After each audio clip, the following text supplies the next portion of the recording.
Hi, everyone. Right now, we're diving into an incredible recovery story from someone who fought for 6 years to reclaim her well being, despite countless failed treatments and the frustration of being dismissed by the medical community.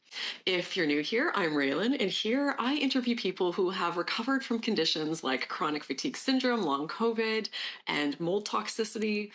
I don't cherry pick stories. I share a diverse range of recovery experiences with zero censorship. Whatever worked is worth sharing because every journey is unique. And today I'm excited to introduce you to Shana over in Salem, New Hampshire. Shana's been navigating the challenges of toxic mold exposure, chronic inflammation, and Lyme disease, among other things, dealing with a myriad of symptoms and a healthcare system that at times has felt more like a nightmare than a source of care. But she's found the support and the resources that she needs, and she's here to share what has truly helped her on her path to recovery, because that's what really matters. So let's welcome Shana. Shana, amazing to have you here today. Thank you for doing this. You're welcome. I'm glad to be here. So you've been on quite the journey. Can you take us back and tell us about that? Well, it started out, I was living a normal life, very healthy, eating healthy, and a lot of trauma hit my life. And I was, working as a local 7 union iron worker, female welder down in Boston, building bridges and buildings. And, I had a lot of things going on in my life. I went through a very bad divorce, and my mom got sick and very sick. And she ended up passing away while I was going through all of this. And then I ended up meeting someone else during the time. And I ended up we went to purchase a house. And this house, unbeknownst to my husband and I, had toxic mold in it. And the day that we found out we actually closed on the house was the day that I found out now your dad's dying, 8 months after your mom had just passed away. So it was traumatic. So now I move into this home and I just lost my mom. My dad's dying, and, trauma is not good to have, especially when you move into a toxic environment. So I didn't know that then, but now I know that now. So I ended up I started to have symptoms, but I just associated it with, you're going through a lot, you do this self-talk to yourself, like, maybe it's all in your head type of thing, and then when the symptoms keep coming and they don't stop and you're like, what's going on? Why is this happening? I started having symptoms in the fall of 2017. And, I just kind of brushed them off, like I said. And then, it turned 2018, and my dad passed away in April of 2018. So, I was trying to handle my mom's death, my dad's death, and still working and, trying to keep up with life and the symptoms. And so I was just, one day I was leaving work and I actually got into someone rear-ended me. I crossed over 3 lanes of the highway and caused a concussion. So now I'm dealing with all the symptoms. Now I'm dealing with concussion symptoms. So I was so overwhelmed. And then it was like, as soon as that happened, my throat started closing. I had to leave work. I was so sick. And the last day I've worked was Monday, August 13th of 2018. And I loved my career. So I just couldn't do it anymore. I was so sick. So, that began my journey of being home and thinking I was going to get better, but I only got worse because now I'm in the house a lot more. So I had no idea that mold was making me sick in my home. And, until one day, it was in October of that same year, I came down the stairs and, I'm making my husband's lunch and I was in the fridge and I started like having seizures. And this was so scary. And I had 3 bouts in front of my husband, and It was awful. At that point in time, my husband knew something was very wrong. And my husband went to the work for the day and I was lost. And so I called up a mold expert and he came to the house that night and he tested the home, and I found out on that Friday that the home was so unsafe to even have anybody living in it. I'm surprised I survived, but I got out and moved to my stepdad's house and we purchased a new home, and that began my journey of really figuring out what was really going on with me. You know, am I doing good so far? Oh, Shana, you're doing amazing. I'm trying my best to keep it short and simple, but Yeah. you know, so from there, I ended up, you know, we got into the new house, but you know, I was like, I started with Western medicine, and I want to make that clear. That's where I started, and I hit a dead end wall. And I'm like, I'm not lying. I'm not lying. I'm a sane person. I know these symptoms are happening in my body and in my brain, and I don't know why they're happening. And I'm not, you know, even though I lived in the mold, it still didn't hit me what was going on because I've never experienced anything like this. So I said, you know, I tried the Western medicine, and like I said, I hit a brick wall, and I said, well, naturopathic medicine. I'm going to go see a naturopathic doctor. They're going to believe that I'm not, you know, they're going to look deeper. So I started going down that road. And it wasn't until October of 19, I went to see this doctor, and he's located in Newburyport, Massachusetts, Dr. Dan, and he's a real medical doctor, and he does kinesiology. So he does muscle testing. So he said, come on in. I talked to him briefly over the phone. I'll be able to tell you what's going on. So when I went into his office, I was kind of skeptical. Like, here's an MD. He doesn't run blood work. You know, it was kind of hard for me to wrap my mind around this, but I said, okay, I'm trusting in the situation, trusting in God. All right, let's go ahead with this. So when he tested me, he showed me the vials, and the vials said that I had mercury poisoning, and I had concussions, which we know I had a concussion, and I had mold. I said, wait a minute. You're telling me I have mold in my brain? And he said, yes. And right there was the turning point in my journey. It like flipped a switch.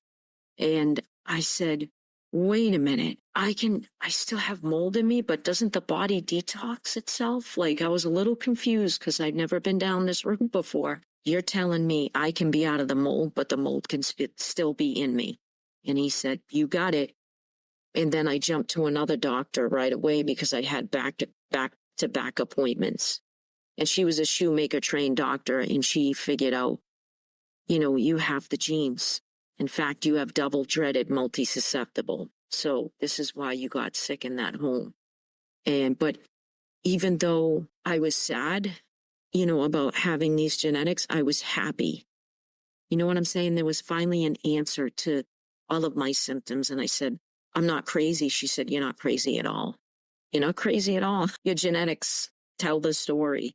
So it was a huge relief, even though I was suffering so badly, you know. So I went to Dr. Andrew Heyman, who started implementing the Shoemaker protocol, and I started to get better. And he said, avoid mold as much as possible for right now. You know, don't be going in moldy buildings. And, you know, I'm still on the journey, but I've come a long way from where I was. I could barely talk. I could barely walk. And I couldn't drive. So my life is, the whole thing about this is it's not a sprint. It's a marathon. It's a journey. And, you know, I will tell you, this has been the hardest journey of my life. You know, a lot of people are like, how do you do iron working?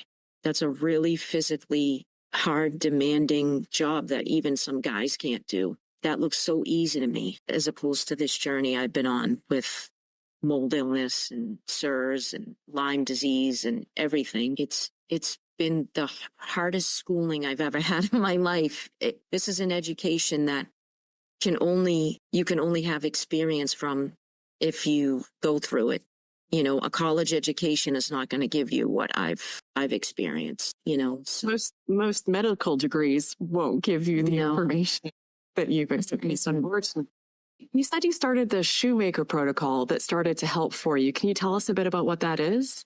So the Shoemaker protocol, I mean, there's so many steps to it. It's like a 12-step process, where I think of it that way. The hardest step and the first most important step is to get yourself into a safe, clean environment.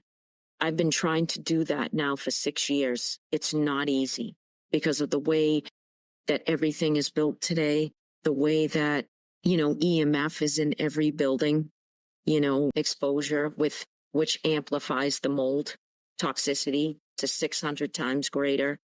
So it's just difficult. I think the building that I'm in now was possibly finally a safe place. Then it's starting on binders. It's being on a mold-free diet, even sometimes, most of the time, it includes the carnivore diet to lower the leptin and lower the inflammation. You know, you don't want to add to inflammation when your body's already in an extreme state of high inflammation. And then they start you on binders, you know, and then you take a VCS test. Once you pass the VCS test, you know, and you tested positive for Marcon's, then you have to go on, you know, Marcon's treatment.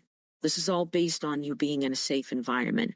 Once you get rid of the Marcon's, then it's time to start the VIP spray. And that's when the brain and the nervous system heal and the body heals from the CIRS. It does work. The only time it doesn't work is when you are being exposed.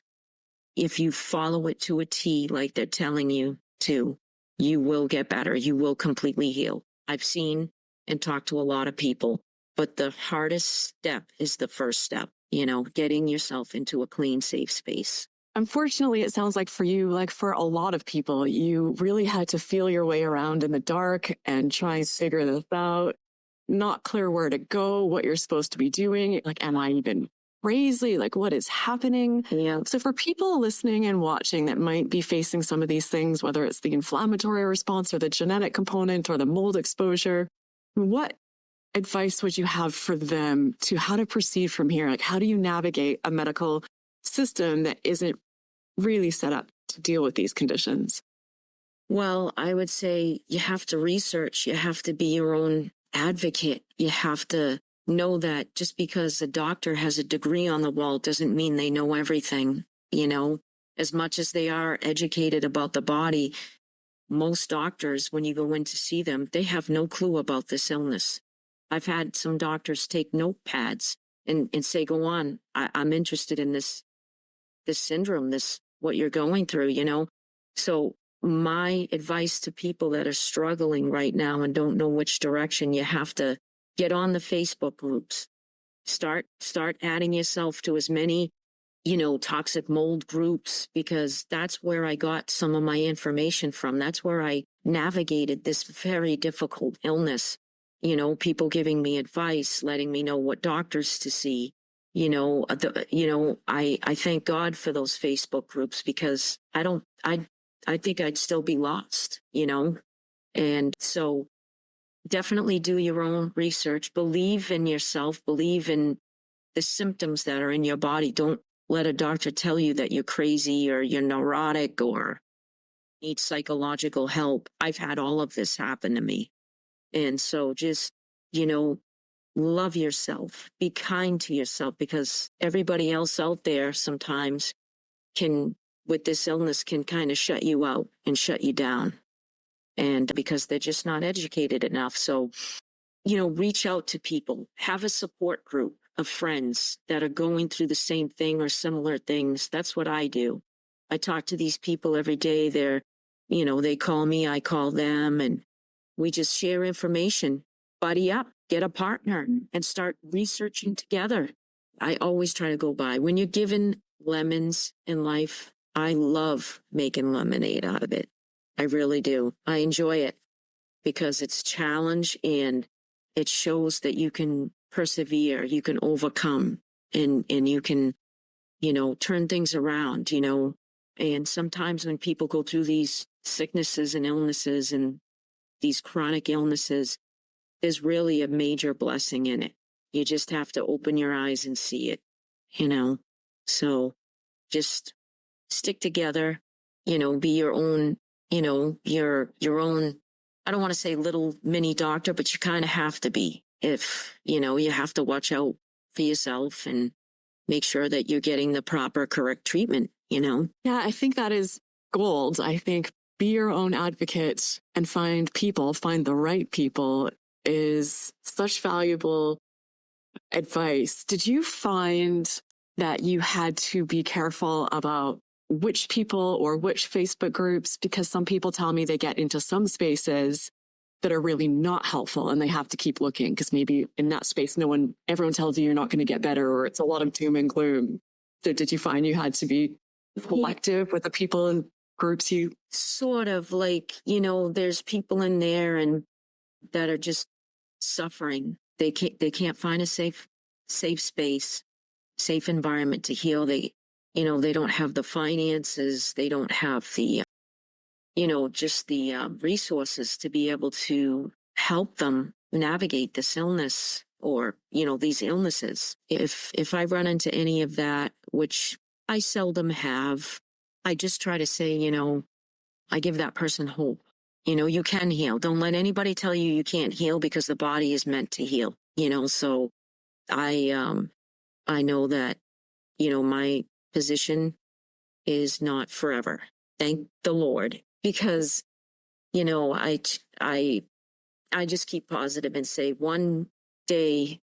each day that goes by, I'm getting closer and closer to my healing and my breakthrough. So I just keep, looking forward, looking ahead, and I keep researching. I really admire how you kept persevering with the doctors because I know it can be easy to get frustrated when you're not getting what you need and just throw your hands up and say, I'm just done with the medical system. They have nothing for me. But when you find those doctors that have the humility and say things like, I don't have all the answers for you right now. I don't know exactly what you need, but I believe you.